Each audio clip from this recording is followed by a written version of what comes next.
नमस्ते भैया बहनों। आज हम कक्षा चतुर्थी विषय हिंदी पाठ 13 गुरु भक्त कालीबाई। भैया बहनों, इससे पूर्व हमने पढ़ा था कि रास्तापाल में एक पाठशाला चलती थी और वहाँ कालीबाई पढ़ने जाती थी। और अब आगे क्या हुआ है उसके बारे में हम जानकारी प्राप्त करेंगे।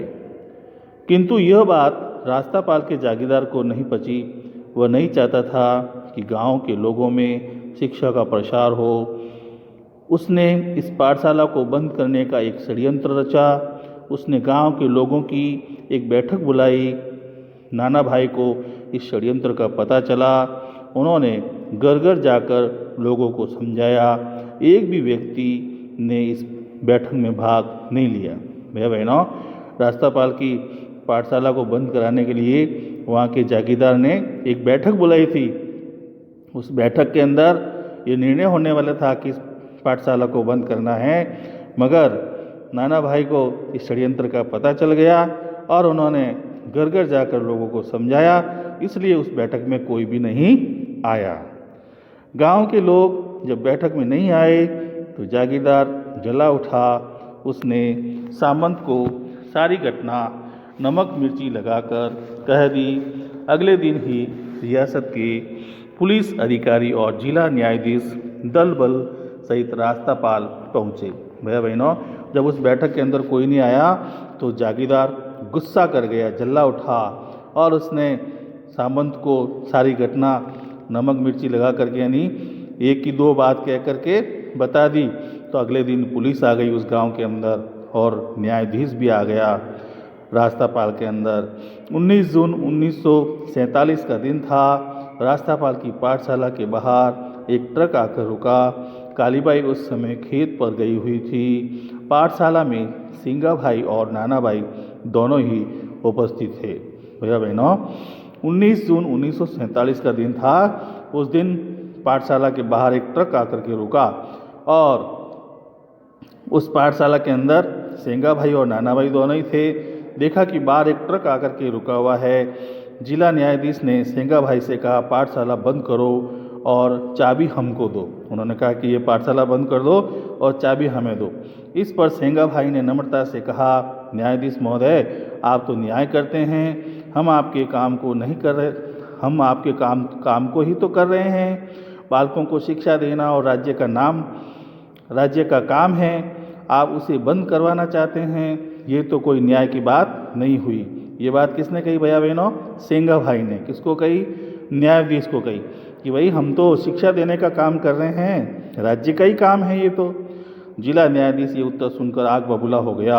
आग बबूला होना, बहुत गुस्सा होना। भैया बहनों, वो बात सुन करके आग बबूला हो गया और बोला, तुम मुझे न्याय सिखा रहे हो, छोटे मुंह बड़ी बात कर रहे हो। सिपाही, इसे ट्रक से बांध कर घसीटो। और न्यायाधीश गुस्से में हो गया और उसने कहा कि सेंगा भाई को पकड़ करके ट्रक के पीछे बांध दो और उनको घसीटो। भैया बहनों, उन सिपाहियों ने ऐसा ही किया और उनको बांधकर ट्रक के पीछे घसीटना शुरू किया। इधर वही बात पुलिस अधिकारी ने नाना भाई से कही।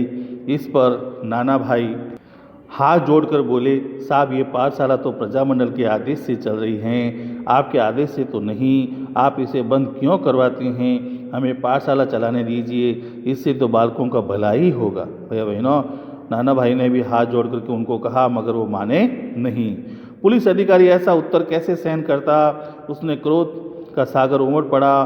फिर क्या था? उसका संकेत पाते ही सिपाही नाना भाई पर टूट पड़े। उन्होंने थप्पड़ों, घूंसों, डंडों और बंदूक के कुंदों से नाना भाई की जमकर पिटाई की। वे बुरी तरह घायल हो गए। भैया बहनों, नाना भाई को और सिपाहियों ने बहुत ज़्यादा पीटा तो वे घायल हो गए। इसी बीच सेंगा भाई को ट्रक से बांधकर घसीटा जाने लगा। नाना भाई से ये नहीं देखा गया। वे सेंगा भाई को बचाना चाहते थे। घायल अवस्था में वे खड़े होकर दौड़ने लगे। उन पर एक सिपाही ने जोर से बंदूक का कुंदा दे मारा। नाना भाई धड़ाम से गिर पड़े और ऐसे गिरे कि फिर कभी नहीं उठे। भैया बहनों, वो सेंगा भाई को बचाना चाहते थे। नाना भाई खड़े हुए और उनके पीछे दौड़े कि उनकी रस्सी खोल दूं, और इतने में पुलिस ने उनके बंदूक से कुंदे से जोर से मारी तो नाना भाई वहीं धड़ाम से गिर गए और वो कभी नहीं उठे, अर्थात वो वहीं मर गए। भैया बहनों, पुलिस वाले अब जो है नाना भाई ये सेंगा भाई को ट्रक से घसीट रहे थे। सेंगा भाई को ट्रक से बांधकर घसीटा जा रहा था। पाठशाला के बाहर गांव के स्त्री पुरुष भीड़ जमा हो गई, किंतु किसी की हिम्मत नहीं हुई सेंगा भाई को बचाने की। काली बाई उस समय खेत से आ रही थी। भैया बहनों देखो कि उसके गुरुजी को ट्रक से जो है घसीटा जा रहा था। उस समय जो काली बाई थी वो खेत में काम करके आ रही थी। उसके सिर पर घास का गट्ठर था, हाथ में थी हसिया। हसिया का मतलब दातली है ना, लोहे की जो दातली होती है ऐसी जिससे घास काटी जाती है। अपने गुरुजी को इस हालत में देखकर उसकी भौहें तन गई, उससे रहा नहीं गया। उसने आप देखा न ताव घास का गट्ठर वहीं जमीन पर फेंक दिया। उसने ललकार कर कहा, ठहरो, मेरे गुरुजी को इस तरह घसीट कर कहाँ ले जा रहे हो? ये बताते हुए वह बिजली की तरह ट्रक की तरफ लपकी।